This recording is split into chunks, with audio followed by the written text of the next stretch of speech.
Agnes Cotes es viceministra académica de Educación. Bienvenida, viceministra. Gracias. ¿Cómo está? Muy bien. ¿Y el inicio de año escolar qué tal? Bueno, a pesar de los desafíos iniciales, nosotros podemos decir que es positivo. Un grupo de más de 900.000 estudiantes aproximadamente dan inicio en las 16 regiones educativas del país este año escolar con un inicio con trabajos colaborativos, trabajos muy importantes dentro del aula de clase, como es la estrategia de El Diario de mi Escuela, que están desarrollando en esta semana los profesores consejeros con sus estudiantes y los maestros de grado, para buscar ese entusiasmo y asegurarnos de que el inicio de este entusiasmo no termine con desánimo dentro del aula, sino con muchísimos deseos de estar aprendiendo cosas positivas y en este proceso de contenidos curriculares que son importantes, pero también la formación integral. Cuando hacemos el contraste de esta primera semana de clases versus la semana de clases del año anterior, ¿cuál ha sido la cifra de escuelas listas, la cifra de docentes ya preparados y ubicados en todos los centros educativos? ¿Ha existido una mejor cifra si la contrastamos con el último año? Previo al inicio del año escolar, nosotros como Ministerio de Educación anunciamos que 19 escuelas estaban en lista de no iniciar.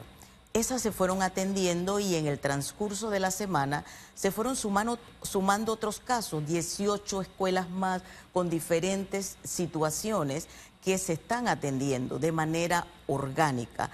Definitivamente seguirán situaciones porque hay 3 diferentes tipos de problemas en la infraestructura, lo que es el mantenimiento continuo y permanente de reparaciones menores, lo que es de pabellones completos que hay que arreglar y también de escuelas que están en procesos de construcción. Así que son diferentes etapas, ¿no? ¿Cuáles son las áreas más críticas de escuelas que todavía no han arrancado clases o aquellas que dan clases 2 veces a la semana, 3 veces a la semana, o las que se encuentran todavía en un estado de mantenimiento y adecuaciones? El reporte que tenemos al día de ayer, que son 5 regiones educativas donde aún hay escuelas que no van a iniciar, como por ejemplo en Panamá Centro, la escuela Fernando Guardia, que esa es una escuela que por problemas del tanque de agua ya se está solucionando. Tenemos un apoyo de todas las instituciones gubernamentales que impactan, en este caso el tema del agua, la escuela profesional, que esta escuela está esperando ya el resultado que nos prometieron que llegaba el día de ayer de la evaluación de la tecnológica de su infraestructura para que los docentes estén conscientes y toda la comunidad educativa si pueden utilizar la infraestructura o no. Tenemos también en Veraguas otro centro, tenemos en la parte de la comarca Nove Buglé. O sea, son 5 regiones, pero el resto del país, en el balance al día de ayer, tienen situaciones, pero no están deteniendo las clases por eso. Aquí el principio es el de la oveja perdida. Están las 99 también, pero hay que salir a buscar a la perdida. Acá puede que el 99%, como dijeron ustedes al principio, esté bien, pero hay que fijarse en el 1% que no lo está. Y hay algunas escuelas en condiciones caóticas e incluso peligrosas para el proceso de enseñanza-aprendizaje. Veíamos las imágenes del LNH de Pinate, por poner un ejemplo, donde incluso las medidas de salvaguarda de la integridad de la vida de los propios estudiantes, uno ponía un signo de interrogación. Esos casos puntuales, vamos a ir uno por uno, el LNH de Pinate para no combinarle otro. Vamos con ese, por ejemplo. Excelente el tema del Pinate. El colegio Pinates va a derribarse. Dependemos de ese trabajo con la comunidad educativa. Explico un poco que hay una decisión de la comunidad educativa consensuado con la ministra de Educación de que se van a poner aulas modulares para que ellos no queden dispersos en diferentes áreas ni en un centro comercial que al principio ellos estaban interesados en que se alquilara, pero no tiene los documentos previos para hacer esa contratación como lo es. ¿Cuál es el problema en este momento? Que la comunidad no está entendiendo que la educación es primero. Sabemos que el deporte es algo en la cual nosotros también defendemos, pero hay que hacer un balance. Tenemos la estructura del gimnasio, de la cancha, tiene mucho terreno si lo observan en el Pinate, y allí se van a ubicar las aulas modulares, que de hecho ya fueron aprobadas, ya se está en la adquisición y hay que instalarlas para que ellos den toda la semana clase. Ellos es uno de los colegios que está 3 veces a la semana, vaya usted por tutoría, por el módulo, y tenemos que sentarnos todos, que la educación es primero y que hay cosas que hay que hacer un sacrificio de manera temporal, porque ese colegio allí se le van a instalar sus aulas modulares. Lo que pasa es que el Elena Che Pinate tiene un sacrificio prolongado por años. Y bueno, nosotros tenemos 9 meses de estar en el y lo entiendo, en la administración, pero aunque ustedes sean coyunturales, el país es permanente, la educación es permanente y hay cosas que no deben, o sea, al final son los mismos protagonistas, los miembros de la comunidad educativa que están siendo sacrificados. Ahora bien, ¿cuándo van a llegarles las aulas modulares? ¿Cuándo van a estar ya instaladas? Bueno, en las aulas modulares lleva su proceso, porque es que allí está la disyuntiva cuando nosotros nos encontramos con la dificultad. Unos decían, nos queremos ir del plantel juntos, no queremos estar separados como otras escuelas que terminan la mitad en un lado, la otra mitad en el otro. Eso tuvo una demora en toma de decisiones de la comunidad educativa. Convencidos de que la área de la estructura privada ya no era posible, entonces ellos en conjunto, en el despacho con la señora ministra, aprueban que van con los modulares. Este proceso puede demorar, ya está andando, y pensemos que en 40 días, 60 días, haya una respuesta positiva, pero ellos no dejan de dar clases. Lo que tenemos que resaltar es que los muchachos allí tienen carencias que hay que abordar, claro, con responsabilidad. Y eso es que el docente de la especialidad está dando su milla extra en ver cómo se acogen, bueno, un poco más, porque ya sabemos que vienen hace rato con la situación, ¿no? ¿Qué seguridad le dará el Ministerio de Educación a la comunidad educativa para que estas aulas modulares sean temporales? Porque aquí se instalan aulas modulares y permanecen hasta el tiempo. Se alquilan hasta aulas en centros comerciales y permanecen en el tiempo. Entonces la gran pregunta es, ¿cómo esto puede suceder con un ministerio que históricamente ahora tiene un presupuesto sumamente elevado? Y lo que la comunidad educativa está esperando es que la ministra de Educación y a través de todas sus direcciones ejecuten este presupuesto de inversión a favor de los estudiantes. Excelente pregunta. Cuando nos encontramos con planos y con procesos que se revisaron y que había que mejorar, dentro de todo eso viene siempre una revisión, porque estás recibiendo un material que estaba en avance. En este momento, el Colegio Pinate tiene toda la estructura, los planos, va a haber un gimnasio espectacular, áreas de laboratorio. Nosotros tenemos ya muchos avances.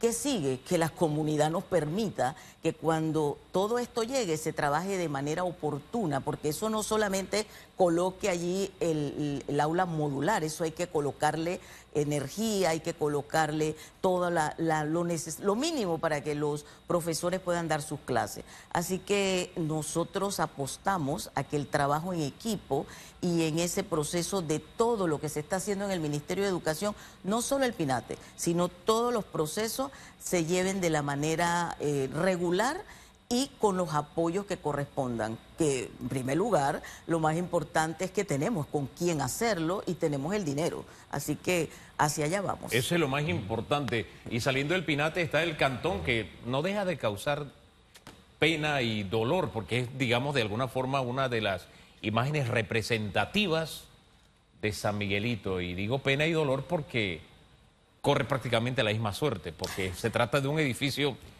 enfermo y uno dice, ¿cómo podemos permitir que un colegio como este llegue a esa condición? Y que incluso se haya dado clases estando el edificio enfermo, ¿no? Son cosas que duelen porque estamos hablando de educación, de un derecho humano a propósito. Me tocó el corazón porque yo fui directora en el Instituto Dr. Alfredo Cantón. nosotros nos encontramos con una situación difícil del colegio. El colegio en este momento está de manera parcial atendiendo sus estudiantes. En el edificio más reciente que no está afectado, Sí. que fue iniciado durante mi administración, el tema de ese edificio, allí se atiende una población. ¿Qué pasa con el Oxford? El colegio Oxford, que es la otra parte, como decir, estamos en etapas, esa parte se continúa el alquiler, pero con una dificultad. Sí, la empresa tenía que hacer sus arreglos, pero también le robaron. Entonces se impide que se inicie, pero este lunes el Instituto Dr. Alfredo Cantón inicia la parte media en el Oxford. Un colegio que la Universidad Tecnológica le hizo 2 evaluaciones. Cuando nosotros llegamos, nos encontramos una evaluación que decía 2 opciones: o es reconstruir o es derribar. En medio de esa dificultad, la comunidad educativa dice: es que quiero algo claro, o es que la Universidad Tecnológica lo pida. Al encontrarnos con esa realidad, solicitamos la visita nuevamente de la Universidad Tecnológica y que definitivamente la Universidad Tecnológica dijo: hay que derrumbar. Dentro de ese proceso ya se inician, ese sí está el Departamento de Infraestructura, todo lo que tiene que ver, mirando la estructura, que también va a tener sus ajustes de acuerdo a la necesidad del contexto. Nosotros esperamos que en un año o 2 se pueda hablar en estos escenarios muy diferentes del Instituto Dr. Alfredo Cantón. Dios quiera que así sea, es. Dios quiera que así sea.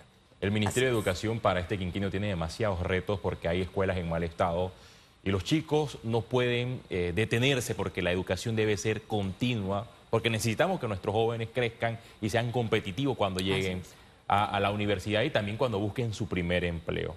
Pero hay muchos retos, señora ministra. Pasamos de una pandemia donde los educadores no dieron clases y después se sumaron a la modalidad virtual, y a mí me gustaría conocer cuál es el plan B, la estrategia del Ministerio de Educación, que en medio de este proceso de reformas a la ley orgánica de la Caja de Seguro Social, los gremios magisteriales han advertido, es más, hoy van a decidir un grupo de estos gremios magisteriales si van o no a huelga. ¿Cuál es el plan B del Ministerio de Educación? ¿Y cuál es el mensaje que le manda el MEDUCA a los padres de familia que están preocupados por si van a enviar a sus hijos o no, o por si nuevamente sus hijos van a tener que perder clases? El Ministerio de Educación, activado en lo que nos corresponde, solo tiene un plan: el cumplimiento del calendario escolar 2025. Nosotros estamos en un proceso de inicio del año escolar y educación y política no se juntan, y eso hay que tenerlo muy claro. Y dentro del Ministerio de Educación, los docentes están muy entusiasmados y conscientes. El día de ayer, se puede decir, un docente que se dejaba solamente instruir por lo que te dice el compañero. Hoy estamos convencidos que los docentes tienen más conciencia de la responsabilidad que le conlleva la formación de los niños y jóvenes de nuestro país.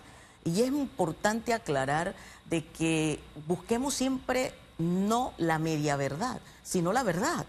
Yo veía lo importante es que estemos con los documentos.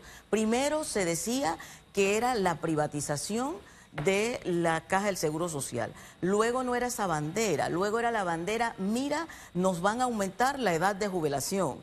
Después no era esa bandera, no, es que el PRA, en el caso de los maestros, te va a impactar. Y después, ahora últimamente, ay, acuérdate, maestro, que solo vas a jubilarte con $200. Por favor, mis queridos docentes. La bandera del Ministerio de Educación será aplicar descuento directo a los docentes que se ausenten. Mire, señora ministra, si yo me ausento en esta corporación y yo no presento una justificación en el pago de la quincena, viene el descuento. Y no solamente sucede en esta empresa, sucede a nivel mundial. Es más, sucede en los centros educativos particulares. Pero ¿qué hará el Ministerio de Educación en base a los docentes que se ausentan? ¿Aplicará la bandera de descuento directo o no? Es que el Ministerio de Educación toda la vida ha hecho lo que le corresponde. Nosotros tenemos un modelo C donde se registra y todos los docentes saben, y los administrativos, lo que significa una tardanza, una ausencia, es claro. Lo que quiero resaltar nuevamente que nosotros dentro del Ministerio de Educación tenemos las normativas claras y nosotros no tenemos ningún inconveniente. Mire, los docentes estamos convencidos que los docentes tienen más conciencia y que no va a necesidad de ir a extremos, porque cada uno de nosotros es responsable y sabrá en el momento indicado que el rebaño que nos espera en el aula de clase que es urgente. Venimos de una post-pandemia donde hay muchas situaciones como lo venimos manifestando, donde algunos centros educativos tienen todas sus estructuras en buen estado, otras no lo tienen. Necesitamos activarnos con todas las redes educativas por asignatura y estamos convencidos que hay una mayor conciencia de nuestros docentes para el compromiso de la formación de nuestros niños y jóvenes en Panamá. Yo estoy convencido, porque no es una panacea ni un sueño, del grado de conciencia de nuestros educadores. Porque cuando uno visita las escuelas uno se da cuenta, uno comparte con ellos y se da cuenta el educador entregado que da más de sí de lo que uno espera. Y uno tiene siempre la ilusión que cuando las dirigencias asumen posiciones como estas, por las razones que tengan, sea ideológica, ideológico-política, la que sea. Que tienen derecho. Uno, sí, que tienen su derecho, porque todos tenemos derecho a tener una posición política. Uno siempre tiene el deseo de, chuleta, los buenos educadores van a decir, yo voy a dar mi clase. Pero la realidad es que no es así. Entonces uno se enfrenta a el choque del poder político que ejerce el gobierno y el choque del poder político de los gremios. Y los que sufren cuando dos elefantes pelean, dice un dicho hindú, el que sufre es la grama cuando dos elefantes pelean. Y en este caso la grama son los estudiantes, que son el sujeto y objeto de la educación. Y esa es una historia que se repite siempre. Las autoridades diciendo, no, vamos a aplicar descuentos porque sí tenemos el sistema X, Y, Z, los docentes vamos a paro, y en el medio al final siempre hay paro y al final siempre los que sufren son los estudiantes. ¿Qué llamado le podríamos hacer a los docentes, esos entregados, que son la inmensa mayoría, ante una situación como esta? Aunque usted, claro, es parte interesada porque es uno de los poderes que entra en conflicto y en choque, pero creo que el llamado siempre al entendimiento y a la conciliación y al pensar en la parte más débil, que es la más vulnerable, que en este caso son los muchachos, en algún momento tiene que hacerse eco en esa conciencia de insisto, la inmensa mayoría de los docentes. ¿Qué llamado haría usted? Sí, por mucho tiempo, es cierto, se ha utilizado como escudo a los estudiantes, pero si hay algo de lo que nosotros miramos en tiempo de pandemia, la preocupación de nuestros docentes en darle la educación de la forma que fuese a los muchachos es la misma que en este momento nosotros creemos y estamos convencidos que el maestro, como usted lo dice, este maestro con vocación, el maestro con ese cariño, ese amor, esa sonrisa que la cual le esperan sus niños y están experimentando desde el 10 de marzo, porque la alegría que se ve del niño de recibir, de saludar a su maestro, de estar, ese amor, ese compromiso que ellos tienen, abocamos a que cada uno con su conciencia tome la decisión correcta luego de instruirse y de ver que este tema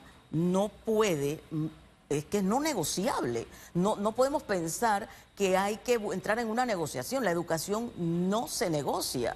Entonces, recordemos que política y educación no combinan. O sea, esto tenemos que tenerlo claro. De lo contrario, seremos aquel país siempre esperando lo mejor, porque esos muchachos son los que nos van a reemplazar a nosotros. ¿Y cómo lo vamos a hacer? Con un rezago de tantos problemas que venimos por la realidad. O sea, una pandemia mundial, nadie se lo esperaba. Y el país que más educación no dio presencial y que regresó mucho después que otros países al aula fue Panamá. Entonces, nosotros sabemos que hay una realidad y la vivieron nuestros maestros. Todo lo que ahora hay que hacer para tratar de nivelar, porque encontrarse con un niño de tercer grado que no lee, escribe ni entiende lo que lee, eso le toca a un maestro. Y yo estoy segura que mis colegas están analizando muy bien todo esto porque ¿hasta cuándo? ¿Hasta cuándo que nuestros niños no puedan participar en diferentes concursos, que no estén pendientes de tantas cosas que se les limita? Porque yo, maestro, no estoy en el aula mostrando, pero también hago un llamado. El hogar, si el hogar no se acerca con la escuela, hay mucho que podemos entonces también perder. Esto es ganar, ganar. Como yo, padre de familia, soy responsable y como yo, maestro en el aula, soy responsable. Así que apelamos a que ese análisis de ese llamado, como ustedes lo dicen, esas reuniones que tienen derecho, pero que la educación no se negocia. Usted ha dicho que tiene derecho, pero cuando se dan este tipo de manifestaciones, de llamado a huelga y se cuestiona a los gremios magisteriales por la ausencia de clases, sus líderes siempre anuncian que un educador protestando también está educando. Usted es especialista en educación. ¿Esto es así o no? ¿O es para justificar las ausencias en las aulas? Nosotros, desde cualquier escenario, nosotros somos formadores hasta en el centro deportivo, centro comercial, en un centro de diversión, eres maestro. Así que educamos, ¿cierto? Pero también tenemos que decirles, y le hablo a mis colegas, es más lo que hago, lo que impacta que lo que digo. Así que el modelaje de quién soy de persona integral vale mucho en estos momentos. Y es cada uno de nosotros en la toma de decisiones que se haga. Pongo un ejemplo. En pandemia, muchos docentes no tenían herramienta tecnológica. Sacaron de sus bolsillos. Nadie les dijo, cómprelo, fue solito. Muchos se embarcaron en un crédito y adquirieron su herramienta. ¿Qué lo movió? Su estudiante. Y en este momento, ¿qué te va a mover para que tú no asistas al aula de clase por un llamado? O sea, ¿qué te mueve? Porque mi vocación y mi servicio es la educación de mis niños. Miren, yo coincido con los dirigentes cuando dicen que un educador protestando también está educando. El tema es cómo protesto, cómo yo ejerzo mi derecho a la protesta sin perjudicar el derecho humano que tiene otra persona, ¿no? Así es. Y les pongo un ejemplo. Para hacer eso hay que ser un poquito creativo. Y decía mi abuela que la cabeza se hizo para algo más que llevar el sombrero. Usted se imagina, y esto se me ocurre aquí en este momento, ¿no? A propósito de creatividad, que ya que le llaman la reforma de la muerte, y hay un montón de cosas que han dicho de este proyecto de ley, y le insisto que hay un montón de cosas con las que yo no estoy de acuerdo, Claro. ¿verdad? ¿Usted se imagina que los gremios llaman a una protesta a nivel nacional? ¿Qué hacemos? Todos los muchachos se ponen talco en la cabeza para que vaya blanquito. ¿Ah? ¿Usted se imagina que todos vayan cabeciblanco haciendo el remedio de la vejez? Mire, esa es una protesta que no solamente va a hacer eco en Panamá, va a hacer eco en el mundo. ¿Ah? Pero para una protesta de ese tipo, usted tiene que ser creativo. Y mire, las formas de protestar son tan infinitas como la capacidad humana. La única forma de protestar no es cercenarle el derecho a otro. Yo que vengo de la educación pública oficial, de verdad que me duele, me lamento cada vez que un joven pierde un día de clase por una marcha, por lo que sea. Porque eso no se recupera. No es que tú vas a un concurso, etcétera, como te digo, no. Es la vida del joven que usted perjudica, la vida del joven. Entonces yo creo que tenemos que crecer y sí, protestar para educar. Pero para hacer eso, hay que ser... ¿Usted se imagina que todos los estudiantes fueran con una mordaza? Oiga, con un tape en la boca. En fin, son modos de protesta que, le insisto, no solo impactan en el país. El mundo se haría eco si nosotros realizamos una protesta de ese tipo. Le dejo ideas allí. El tema es no perjudiquemos y sacrifiquemos más a nuestros jóvenes que necesitan tanto de la educación. Así Te lo dejo es. hasta allí. Yo tuve una educadora que protestaba educando, protestaba impartiendo clases, y se lo digo inmediatamente a Hugo Famanía. En la escuela Finca Malagueto, en las fincas bananeras de Puerto Armuelles, al inicio de la década, la maestra Alma desde Bugaba viajaba a Finca Malagueto. O sea, viajaba, por ejemplo, desde Chepo a la ciudad de Panamá Para impartir clases en la escuela donde yo me formé, estudié primero, segundo y tercer grado, escuela multigrado donde no existía kinder. Era un solo cajón, éramos 18 estudiantes de primero a sexto grado. Y ella era una educadora que impartía clase a todos y debía administrar el tiempo y debía cocinar en la escuela. Los gremios, los sindicatos se fueron a huelga en la Chiriquí Land Company. Y algunas escuelas no impartían clases, pero ella, como tenía la responsabilidad de educarnos, porque yo sé leer, escribir y sé analizar gracias a una educadora, gracias a la maestra Alma que impartió clases en la escuela de Finca Malagueto, ella protestaba dando clases. Y gracias a ese sacrificio, aquí está la recompensa y está la cosecha de un estudiante que ha progresado con el pasar de los años. Mire, y yo le tengo anécdotas y se las he contado en otras ocasiones de el profesor Euclides Quintero. Me dio clase a mí de expresión oral sin ser mi profesor. Sin ser mi profesor. Él me daba fuera del horario de clases, 1 hora, 2 horas. Y gracias a ese sacrificio estoy yo aquí. Porque el ser docente implica eso, ese apostolado, ese deseo de enseñar, de formar al estudiante, no de deformarlo. Y tenemos prácticas que tenemos que mirar los panameños hacia adentro que están deformando a nuestras futuras generaciones. Una de ellas es precisamente esta forma de protestar. Insisto, busquemos mecanismos de protestar que no perjudiquen el derecho humano de la educación, a la educación que tienen nuestros estudiantes. Se lo digo con dolor de patria. Con dolor de patria se lo digo. Y esto no tiene que ver con que usted, porque entonces te sacan de que, vendido, que... No. Cuando usted usa un argumento así, es precisamente porque el córtex cerebral no le da la capacidad a usted de buscar un argumento para contrarrestar el que le están diciendo. Y yo sé que nuestros educadores sí tienen esa capacidad. Mire, lo dejamos hasta ahí porque me voy detrás del gusto. Vamos a la pausa y regresamos. Gracias, viceministra. Gracias.